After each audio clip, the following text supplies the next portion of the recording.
What's good, everyone? Welcome back to the show, man. Recap with Mo, where we're getting ready to get into a brand new season of Tyler Perry's Sistas. But before we get into this thing, make sure to like and subscribe to this channel so you don't miss shit snit that's going down, alright?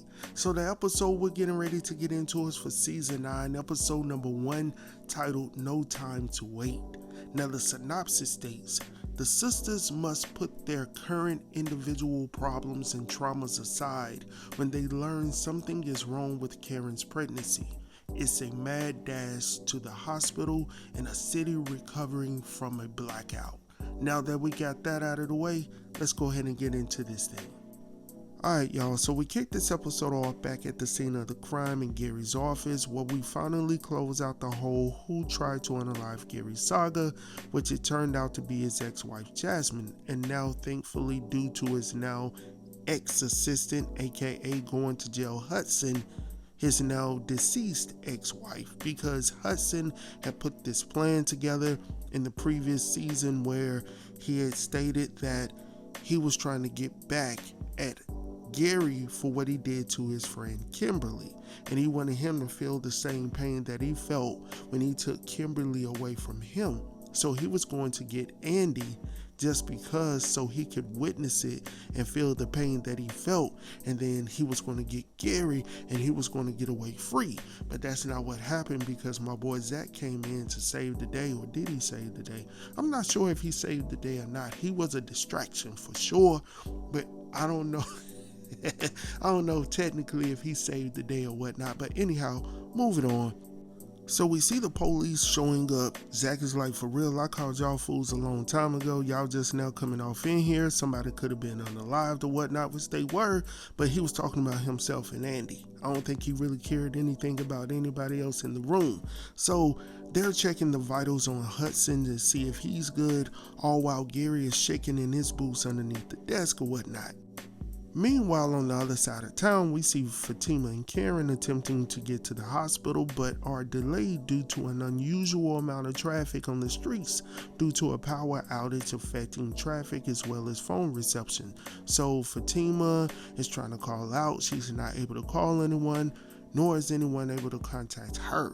And I know that can be stressful, because I know back in 2020, we had a little situation with a boom pow here in Nashville where it shut the city down. Like if you had AT&T or some other services, like you couldn't call out, you couldn't have internet, and certain regions of the country were out as well due to this situation that happened here in this city. So I'm like, dang, like, and it was stressful. I ain't gonna lie to you, it was extremely stressful, definitely for my kids, because they didn't understand why we couldn't have Wi-Fi. So Brother Mo had to bring out the old VCR. You see what I'm saying? Take them back a little bit, put in those VHSs, and they were good. They were good to go. Anyhow, it's packed back up now. It's not out. Well, I'm lying to y'all. It's still out. I still got it out. I'm not watching it, but every so often I'm tempted. Anyhow, getting back to the story. So anyhow, back over at Gary's office, we see Zach and Andy discussing the whole situation. Zach is conveying to Andy that he was so off, like with guessing who it was, who was trying to unalive Gary or whatnot. And I'm like, shoot, bro, me too. Like, you weren't the only one, because I already had placed Hayden on the docket. Like, his name was already written down, signed, sealed, and delivered, man. So you weren't the only one, bro. So we see the police attempting to question Andy and Zach, and of course Andy is playing, by the rules, but as usual, Zach is like, bro, why are you questioning me when I was the one that called you? And the officer is like, look, okay, I understand, but it's just formality, right? But he also wants to know more about what happened during the blackout. What did you do specifically, Zach, to stop the suspect? And I'm like, nothing. He got in the way. You know what I'm saying? And even Zach has to admit that as well. He was like, man, I was just standing here and I grabbed Hudson and whatnot. But Gary was the one that actually assisted to pry the pow away from Hudson. And now Andy is sitting over here, who's in earshot from the conversation. And she's like, really? And she's over here looking at Gary, who's across the way, staring him down, and I'm like, here we go. Here we go, man. I thought we were done with this. Is she falling back in love with Gary? Please say no. Please say no. Listen, Tyler, this is not what we want. We don't want this. We want them to be at ease, at peace. You know what I'm saying? And it doesn't seem like that's going to be the case. And the way she's looking at him is sort of like, did I make the right decision to leave him? And I'm sitting over here like, dang. Just when you thought you got away from something, you right back into where you started from. Tyler, please, if you're listening, this ain't what we want. This ain't what we want, man. Anyhow, from there we head over to the hospital where we see Fatima and Karen walking through the halls of the hospital that seem to be in complete panic mode right now. I mean, as they're walking through, the lights are flickering like a horror movie. People are running into one another, knocking people down. And then when they finally make it to the nurse's station, she's paying them absolutely no mind at all and tells them to take a seat. Now, Fatima attempts to inform the nurse behind the station that Karen is in labor and needs to be seen immediately, but old girl is like, look, what you want me to do? We don't have no beds available. Like, you want me to kick the people out that's already in a room out? Like, what you want me to do? And I'm gonna be honest with y'all real quick. This scene right here pissed me off a little bit because my wife and I, we got twins, and I'm just looking at this situation. You have this woman here that's in pain, obviously. I know you got a little situation going on here with the power outages and all of that good stuff. There's no beds available. We get that. But what you could have at least done was brought your tail from behind that nurse's station and tended to this woman. It's that simple. You could have simply came over and said, look, I apologize for the inconvenience for you. I see you're uncomfortable, but let me give you a little sense of comfort. Let me check in on you. Let me give you some ice. Let me check your vitals. She could have checked the temperature to see what's going on. She would have noticed that Karen had an extremely high temperature at that moment in time and could have called someone to assist her. Hey, like, we don't have a bed, but let me get somebody out here to check in on you, real soon. You know what I'm saying? Immediately. But she didn't do that. And I know when my wife was pregnant with our twins, that was the one thing that I harped on the most. Like, no, y'all need to make sure y'all tend to my wife. Like, if something happened to her, something happened to you. Listen, I wasn't playing about my son, my daughter, nor my wife. Not at all, man. So, talking about not playing. So, now we head over to the late night edition with Rich and Sabrina. Now, in the season finale, we saw where Rich and his best friend's sister Penelope were knocking boots at his place of business. Now, he and Sabrina had just broken up within 24 or 48 hours. Just keep that in mind. But now he knocking boots with his best friend's sister, at his place of business. So little did he know that his old girl of 24 or 48 hours ago, Sabrina, was going to walk in on them doing what they were doing when she drops everything and heads out into the heat of the night. Yeah, y'all followed that, right? So of course, my boy Rich has a great explanation to why he was doing what he was. Listen, it was a great explanation, y'all. So, Sabrina called him doing what he was doing with Penelope. My boy Rich says that he only put the tip in. Sabrina's like, for real, bro?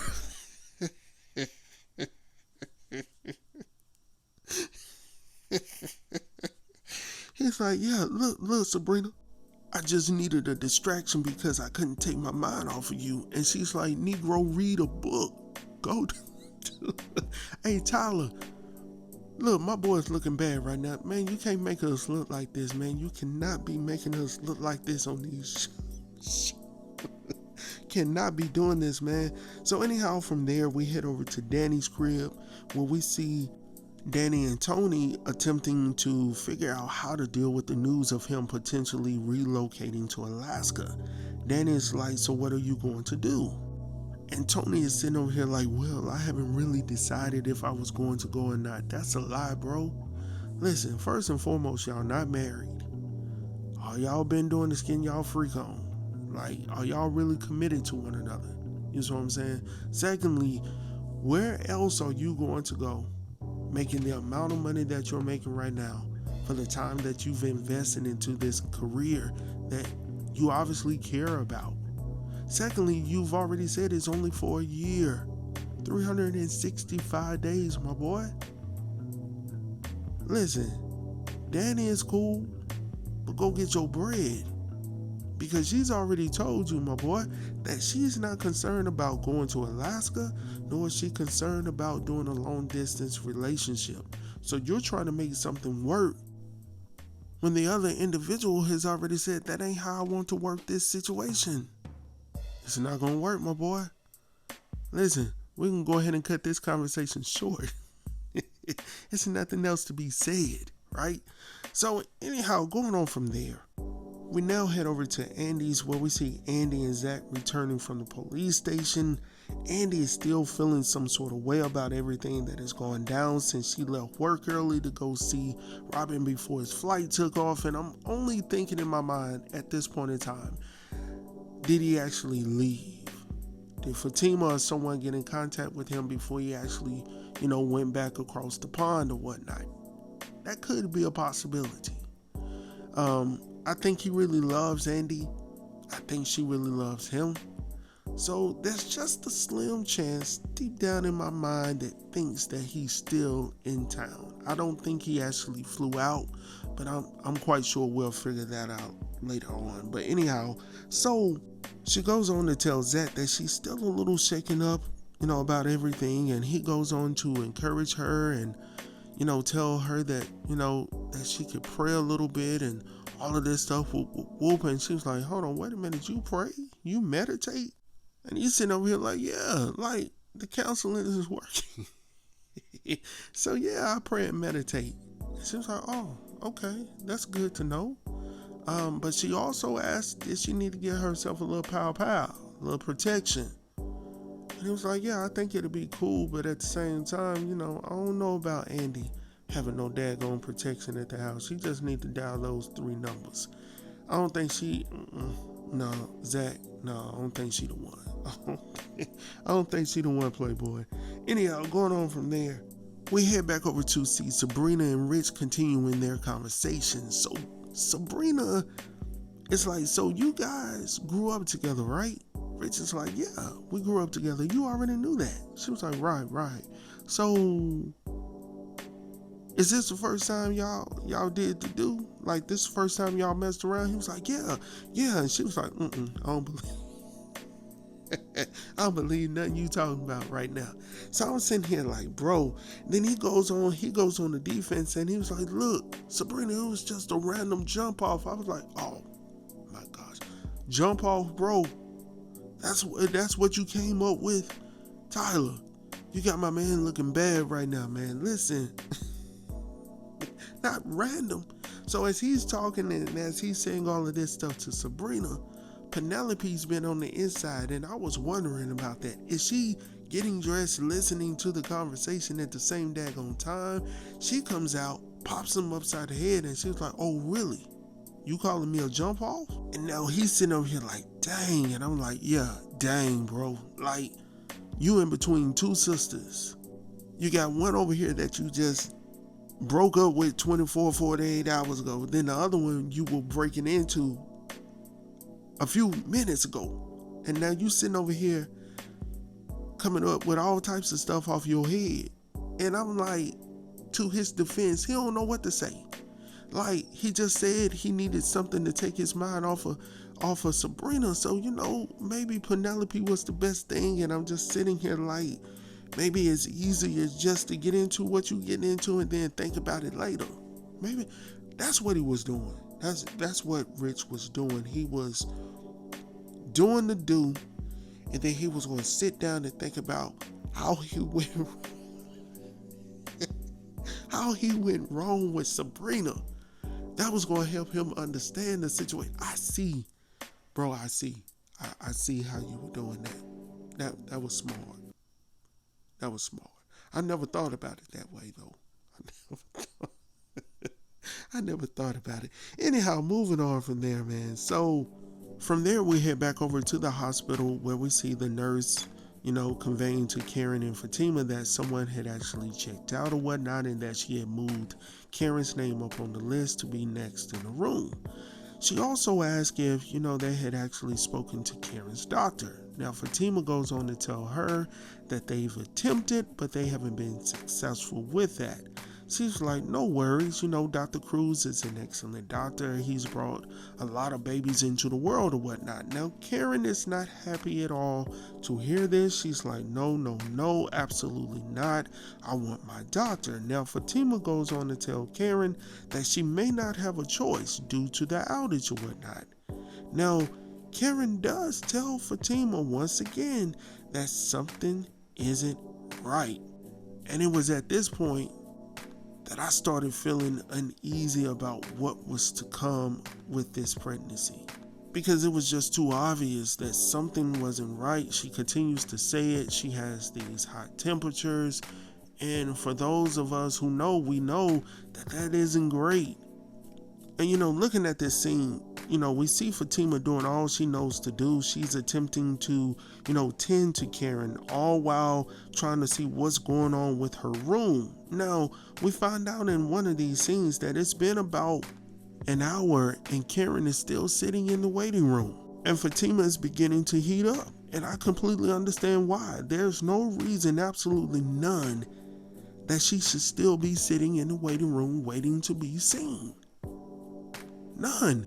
So from there, we head back over to Andy's crib where we see Zach is still there waiting on his phone to be charged up or whatnot, because in the previous scene, he had stated that he tried to do it at the police station, but unfortunately he wasn't able to get it done. He just pretty much stated that the officer didn't know what he was doing, so he decided to charge it up at Andy's crib or whatnot. So as he's sitting there, he's looking around, he looks down at his watch, and he's like, dang, it's time to go, it's late.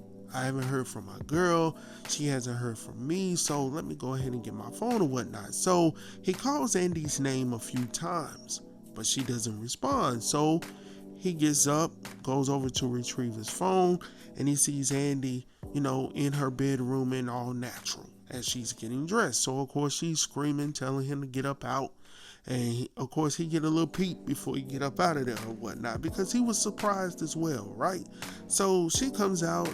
And as Zach is, trying to erase what he just seen, what I'm saying? So after all of that, Andy looks at her phone and she sees that Fatima had called 10 times. So of course Andy is like, dang, she called me 10 times, it must be an emergency. So she calls, or she at least attempts to call, and of course she finds out she has no service due to the outage. But she does notice that, Fatima had left her a voicemail.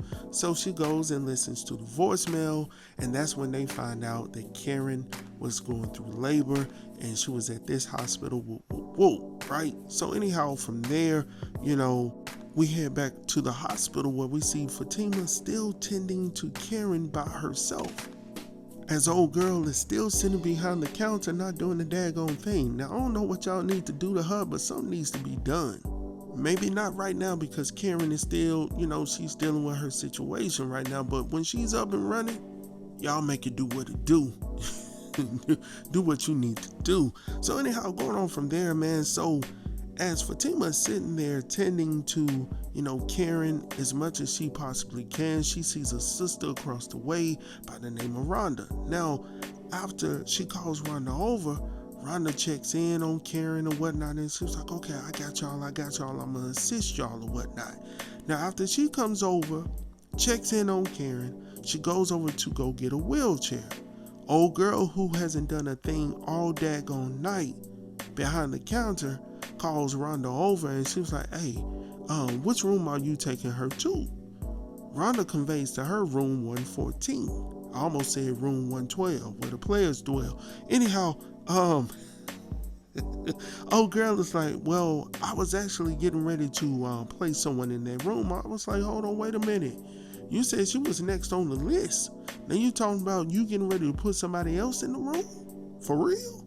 But our sister Rhonda stood strong, and she was like, she going into 114 tonight.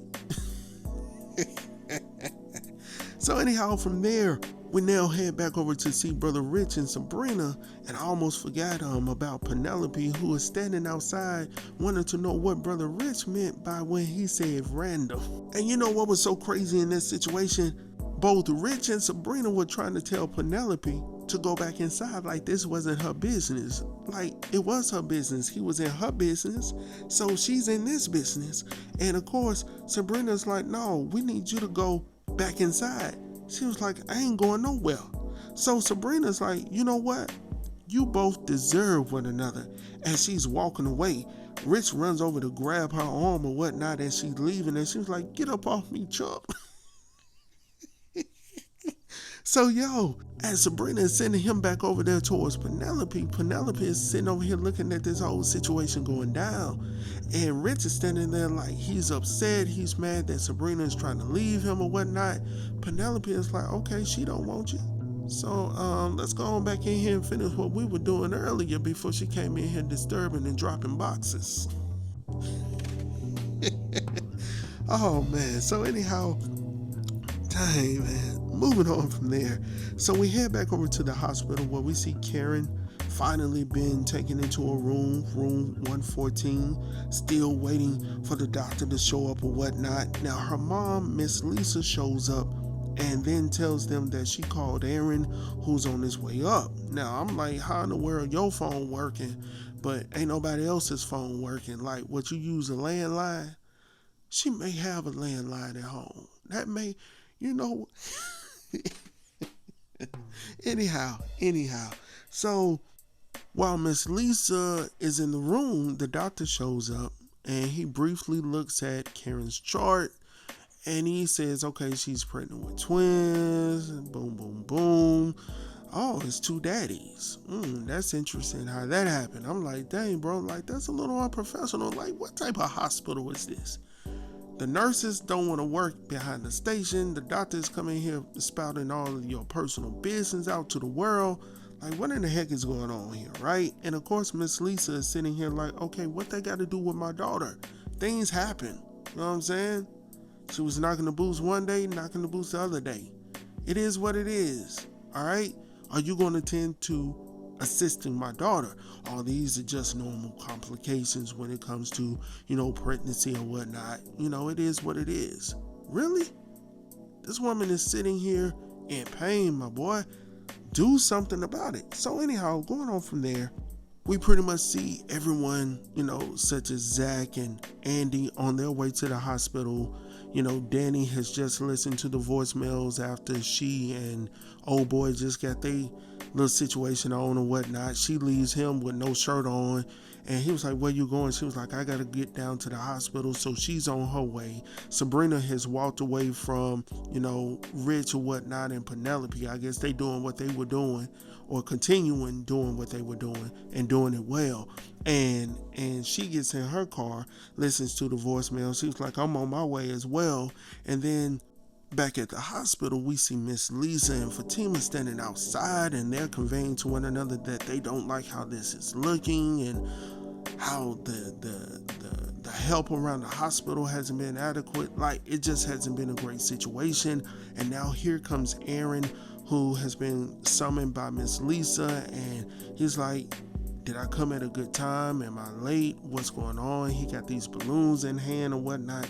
And I was like, he does not need to be here for this time, because as he was looking in the window, he's seeing, someone removing these sheets from the base of the bed, from the foot of the bed, and we see blood. And I'm like, dang, like, what's going on? Please don't tell me what I'm thinking. Like, we've had this whole season of Karen, well, not just a whole season, but seasons of Karen being pregnant, and now this? Come on, Tyler. Please don't tell me this, bro. Anyhow, that's the end of the episode, man. I hope that you guys have enjoyed this one. Sorry it's taking so long to get this out. My brother has been busy. Kids are getting ready to go back to school. No excuses. I'm going to get in here and do my thing, man. So, anyhow, make sure to like and subscribe to this channel so you don't miss shit that's going down. You heard me? Tomorrow night, episodes 2 and 3. All right, so I gotta get us caught up so we don't get behind, and I got some other things I'm getting ready to drop as well. Until next time, see y'all soon. Peace.